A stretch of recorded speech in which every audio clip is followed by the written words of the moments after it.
Ito naman tayo guys and boyers, di ba? Nakikita niyo yan? Powerful. So lolo mo to the highest level ang sakit ng puso, sakit ng isip, sumakit ang ulo ko, sumakit ang dibdib ko. Ayun bewang mo nandito na girl. Oh, di ba? Kasi nga hindi na nga siya magiging part of legal team sa paglilitis kay former president, 'di ba?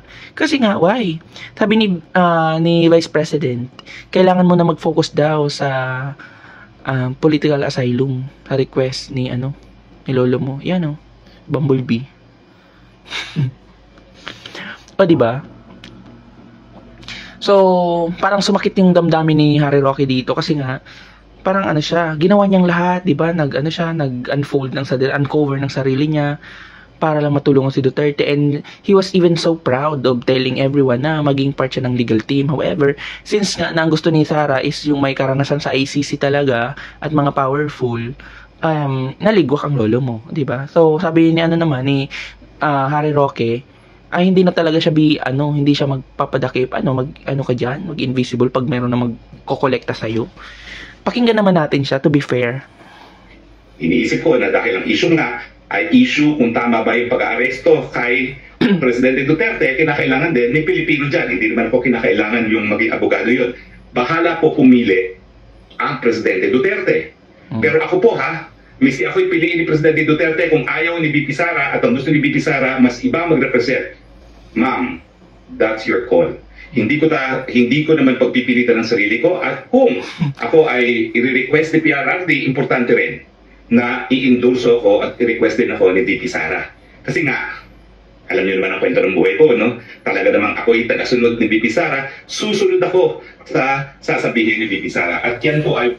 Alam mo ang ginagawa mong statement, girl, pakonsensya lang yan na if Sara Duterte watches it, ma-realize niya, ay, napaka-valuable pala ng nilalang na to, kailangan natin itong isali sa team. Pero paano ka naman isasali? You need to still get your asylum request granted, di ba? Bago ka naman, talaga dapat ma-establish mo muna yung stay mo dyan, girl. Bago ka kakaano-ano dyan. Just kung mag-transform ka nga ng kotse, di ba, Bumblebee ka? Walang halong kaplastikan. That's true.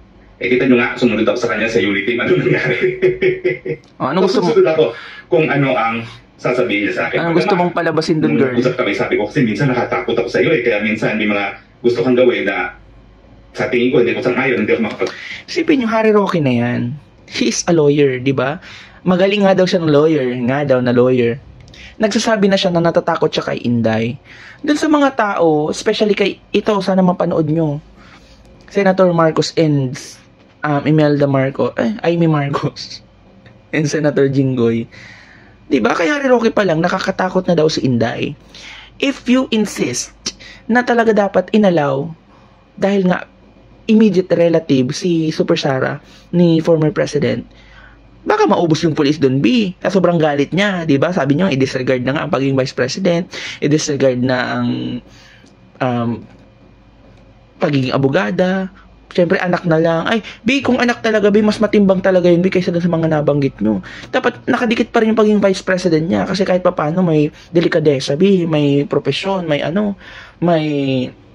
manner. Hindi, huwag kayong magsabi-sabi na bilang anak na lang, di, pag mamaya niya, pagpasok pala, B, may Armalite pala, di, naubos talaga mga pulis natin. Anong gusto nyo? Maraming casualty? Di ba? Banggit-banggit kasi ito na naman tuloy ako kay Amy. Na kay salita, no? Hindi ko sasabihin ko ano yan, pero may dalawang bagay na ngayon lang nangyari na sumunod ako sa kanya, pero alam ko na hindi dapat, no? So, siyempre, dahil ganyan naman ang aking pagsusunod ni Pizarro. Wait lang, may something siyang revelation, Chismosa. Sabi ko kasi minsan nakatakot ako sa iyo kaya minsan may mga gusto kang gawin na sa tingin ko, hindi ko sangayon, hindi ako makapagsalita, no? Hindi ko sasabihin ko ano yan, pero may dalawang bagay na ngayon lang nangyari na sumunod ako sa kanya, pero alam ko na hindi dapat, no? Ano kaya yun? Siyempre, dahil ganyan naman ang aking pagsunod kay BP Sara, kung sabihin niya na dahil ko kaunti ang mga abogado at mas gusto niyang lahat dayuhan, ay nako, I will bow to it. No? Alam niyo po, bukod sa sinabi ni VP Sara na kailangan ayusin ko muna ito para makakonsentrate na rin ako dun sa pagdepensa sa presidente, pero hindi pa po sigurado, nakasama ko ha, lilinawin ko lang po yan. Sabi lang yan, sige, ayusin mo yung asylum mo. No? Yung mere fact na nag-apply ako, yan yung nagbigay sa akin ng karapatan na hindi na ako po pwede mapabalik sa Pilipinas. Maski pa kumuha sila ng warrant of arrest, maski pa sila mag-file ng extradition, malino po yan dahil ito po ay matter of convention rights. Nakasulat po talaga yung non-refuma, yan yung pinaka-importante karapatan ng asylum seekers, hindi mapabalik dun sa lugar na kung sa nila nanggaling. Girl, yung asylum seeker, di ba ikaw yung asylum seeker? However, if the basis is reasonable for you to go back to your country, bakit hindi? 'Di ba? Malamang magsasubmit ng petition yan. Maliban na lang kung pinapatay ka dito. Kaso hindi, girl. May kaso ka dito. I don't think yung asylum mo ay magagrant talaga yung kapal ng mukha mo, ha? Papaikot-ikutin mo pa yung mga DDS. Ikot na ikot na nga, oh. O again, guys, regardless kung yung convention right na binabanggit mo dyan sa Pilipinas na yan, kung ang rason why the Philippines is really trying to pull you, to pull you back sa Pilipinas, kahit anong request pa yan that shouldn't be granted. Hindi ka naman special dyan, wala kang ambag sa Netherlands, Diyos ko. Diba? That's my understanding. Diba?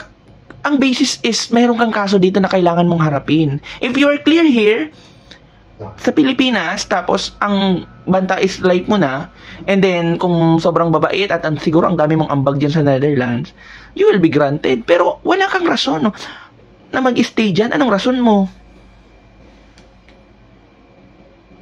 Escape from your responsibility here in the Philippines? Correct me if I'm wrong lang sa mga nasa babayan, pero that's the reality. Diyos ko, hindi, kung ako nasa Netherlands tapos mag-apply ka ng political asylum, anong rason mo dito? Dahil nga kailangan mong i-support si Rodrigo Duterte, you are the only one who's supporting him as the accredited lawyer. The mere fact na hindi ka na nga part of the team, you don't have any right na dapat ma-strike out na yung mga reason mo doon kasi nga you're no longer part of the team.